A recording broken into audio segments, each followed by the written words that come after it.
So this happened when I was a bartender about 4 years ago, but I think about it often, and it's definitely changed the way that I operate throughout life. For instance, I now refuse to go to any store alone after midnight.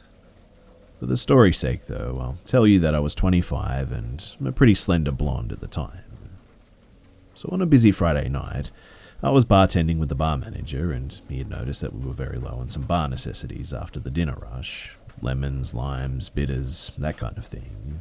So I was sent out to go to the 24-hour grocery store down the road to pick up some odds and ends that we would require to get us through the weekend. I picked up everything that was asked of me without trouble at the store, until I got to the liquor aisle. There were two country-looking guys that were probably around my age in the aisle, and they were staring at me and whispering to each other in a way that made me uncomfortable, as I assumed that they were making comments about me. All pretty innocent so far, I'll admit, but before they could approach me, I grabbed what I needed pretty quickly and power walked to the self-checkout. I really booked it out of there too, because when you're a bartender, it's kind of like you're on stage and are required to be charming and interact with people that you otherwise absolutely wouldn't be able to tolerate unless you're getting paid to. Thus why I'm not a bartender anymore, but I get to the self-checkout, and hot on my tail are the two guys. I'm just sort of scanning my stuff, and they use the scanning station next to me. I get a better look at them now that they're right next to me. One is taller, muscular, and sort of average looking. The other is shorter and more plump. They both looked dirty though, and their eyes were completely bloodshot. I'm not sure if they were high on something or had already been drinking for a while, but they continued to stare at me, and our eyes awkwardly met. So I did the pleasant, Midwestern-y thing to do, and I flashed them a quick, half-assed, closed-lipped sort of smile to be polite. But the taller one starts trying to talk to me. "Hey, looks like you're ready to party, huh?" I replied with something like, yeah, something like that. It's not for me, though." They walk closer to me and ignore their responsibility to scan their items. "Oh, that must be for your boyfriend, huh?" I flash the awkward, tight-lipped smile again, and I roll my eyes slightly. Like, this is your hint that I'm not interested, fellas? The taller one continues to try to talk to me, though. "You could come hang out with us tonight. We could show you a real good time, if you know what I mean." I reply with, "No thanks, I'm good. I have plans already." Well, the tall one starts to get upset that his moves aren't working like he'd hoped, and starts using a more threatening tone, and moves very close to me all of a sudden, like 2 inches away. But I ignore him, staying focused on the scanner. I don't think that he'd showered in a few days by the smell of him. He gets a little louder too and says, "I see how it is. You probably only screw doctors and rich men like that. You think you're too good for us. We can show you that you aren't. We can teach you a lesson if you want." Now, I'm not sure in what context he meant, but it definitely wasn't good.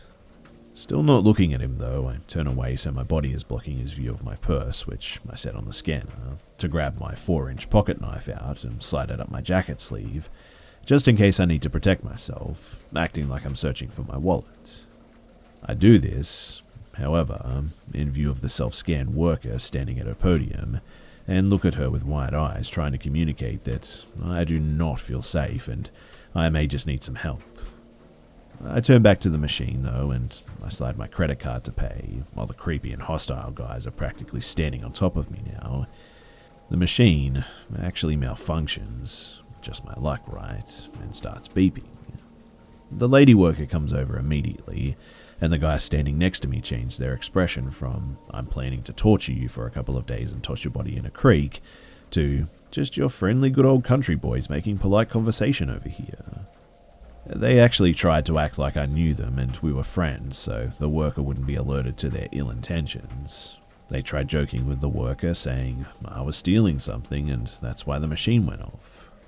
The worker was definitely not buying it though. She was a 6+ foot tall woman with some muscle on her, by the way. I wouldn't mess with her on my best day. But anyways, She presses a few buttons on the screen, shooting the guys a very unimpressed look when they're trying to act charming, and cancels the order completely. She turns to me and says, "I'm sorry for the inconvenience, ma'am. This machine seems to not be working correctly. Why don't you gather your things and I'll ring you up at the actual register?" She puts her hands on my back and gives me a wide-eyed look like I gave her a minute earlier, letting me know that she sees that I'm in danger here. So I pick up my things to follow her to the register that is near the security office. The guys linger around the self-scan, still glaring at me, and eventually complete their purchase but stand at the exit, assuming that they're waiting for me. Quite honestly, too, I felt like I was going to be walking to my death if I made my exit in that moment. But the worker keeps a close eye on the guys and scans my items. As she's scanning, she tells me that there really wasn't anything wrong with the machine that I was using. It just misread my credit card. Yeah, I had a bad feeling about those guys from the moment they walked in, and then I saw them getting aggressive towards you. I already rang the security to be ready to walk out to the parking lot and make sure you left safely when you were ready to leave. But then I saw you take that knife out and put it up your sleeve, getting ready to protect yourself. Good job. And as much as I'd like to see you show them that they picked the wrong chick to mess with, I'm glad that I was able to pull you aside and make sure you're safe. I see them waiting by the door for you there. I'll just keep pressing buttons on the screen and act like I'm having trouble with your order until they give up and go outside, alright? Our security officer here and I are both still going to escort you to your vehicle when you leave as well. In that moment, I just thought to myself, man, does this woman seriously deserve a raise?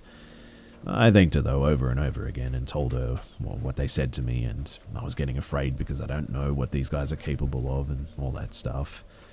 But as I'm talking to her, my bar manager calls me to see what's taking so long. I explain what's happening, and he was obviously very concerned and ready to come up there himself to kick some butt. A sweet sentiment, I'll admit. By the time that I hung up, though, the guys had thankfully given up by the looks of things and walked out to the parking lot. The worker said to give it another few minutes because she had a feeling that they may still be in the parking lot waiting for me to walk out and see which vehicle was mine so that they could potentially follow me. My instant thought, though, was there's just really no way, right? They would be gone by now. But man, was I definitely wrong. The worker and the security guard escort me out, and as it was just after midnight, you can imagine just how empty the parking lot was. And towards the back of the lot, there sat a big old pickup truck running with the lights on, pointing towards the store. It was a huge parking lot, and it wouldn't have made sense for them to initially park like that, so I'm assuming that they must have moved the truck to sit that way, so they had a full view of when I exited the store to go to my vehicle. It's a weird feeling when you're stalked like this. It feels a lot like you're being hunted down by a very hungry lion or something. When I unlocked my car, though, and they saw that it was me, the worker and the guard were looking directly at them, and that I wasn't getting in my car until he watched them leave, they then finally peeled out of the parking lot. And what I mean by this is that they seriously did some burnouts to establish that they were very ticked off and trying to intimidate us or something like that. And I mean, poor creeps, right? Boo-hoo. But I thanked the worker and the guard over and over again, as I'm certain that they may have just saved my life, or at least saved me from having to live with whatever those guys were planning on doing to me. I did write a long letter to the store manager too, and to their corporate location describing just how these employees protected me and how grateful I was for it. I really hope too that they earned promotions and bonuses and raises and all that stuff. The lady didn't know me at all and was even ready to protect me, which really isn't her job, but she did it anyways. Needless to say, though, I do not go late night shopping by myself anymore, and never will again.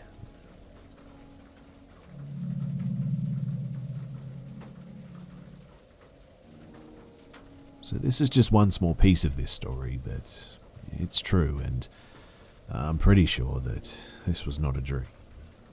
So I woke up one night and checked my phone to see if my son had texted me good night. He's done this every day for years, and I noted the time was 2:20 a.m. I put my phone away and I just sort of stared up at the ceiling, lying on my back, waiting for sleep. My wife was beside me, spooning my side, with her back to the only window in the room, which was about 20 feet away from her to my right. About 10 feet to my left was a walk-in closet and a bathroom. Both doors were closed. Behind my head was the headboard and the outside wall, and my feet extended out toward our other bedroom wall. Our bedroom door was closed, as usual. Our only window, which opens to the parking lot 3 floors below, was mostly blocked with a blackout shade and decorative curtains and whatnot. A small amount of light from a streetlight just outside crept into the room and gave the black shade an almost vague orange glow. And as I stared up at the ceiling, attempting to fall asleep, I noticed that the air in the room felt thick, like sort of staticky, like on a TV. But then I also noticed that I could see sort of microscopic bits of lights flickering all over my peripheral. And there also seemed to be a noise in the background, like TV static again. I assumed it was my imagination, but I began to get a very weird feeling, like I was becoming scared. I tried to close my eyes, but that scary feeling turned into a real danger feeling. I turned to my right to wake up my wife. She usually comforts me when I feel scared. And that was when I noticed a huge, tall black figure standing at the front of the window, partially behind the curtain. And at that, my fight or flight response instantly kicked in. I felt imminent danger, but at the same time, it just didn't seem possible. So I quickly closed my eyes tightly and reopened them, and the figure immediately took a sidestep to its left, and I could now see the entire thing. It was big, it was completely black, and possibly shiny maybe? It was very tall and had long arms, and I swear to you that this is the truth, but it had what seemed to be like 2 horns on its head. Probably the creepiest thing though was that it was like totally silent, like there was nothing coming from it. No breathing, no shuffling noises, nothing. The only thing that I heard was the static sound, and that was really faint. Now, I knew that this wasn't possible, but I was obviously in a total panic. My body was telling me to run now, but I blinked and it was 1 step closer instantly. I started shaking my wife and screaming her name over and over again, and each time I looked back at this thing, it was 1 step closer than before. I couldn't understand why she wasn't waking up though, so I started shaking her harder and yelling at her as loud as I could, practically screaming her name now and fighting the urge to run, but knowing that if she didn't wake up immediately, something horrible and violent was going to happen. And the last time that I looked up, it was towering over us, only a couple of steps away, and I couldn't catch my breath. And then, all I remember is that she was holding me, and her bedside lamp was on, and everything was totally quiet. She told me that I had apparently been screaming in my sleep, screaming loudly like she had never heard before. She said that she couldn't wake me up and that I had just screamed and tried to fight her off, and I was almost crying. It was one of the worst events that I've ever had, and yeah, it absolutely terrified me. I know that a lot of people are going to think that it was a dream or sleep paralysis or night terrors or something like that, but man, it just felt so real. It occurred at a time in my life when strange and unexplained things were happening to me as well. Long story short, over a 6-ish year period in my life, something was trying to make me commit suicide. Something was slowly affecting every aspect of my life and playing the long game. During this time, I had regular paranormal experiences. I lost my high-paying career. I lost my house and both of my cars. I lost nearly all of my possessions. I became estranged from my son, my parents, and all of my loved ones. Eventually, I got a divorce. I was charged with crimes that I didn't commit. I was faced with more hardship and depression than I thought possible to even survive.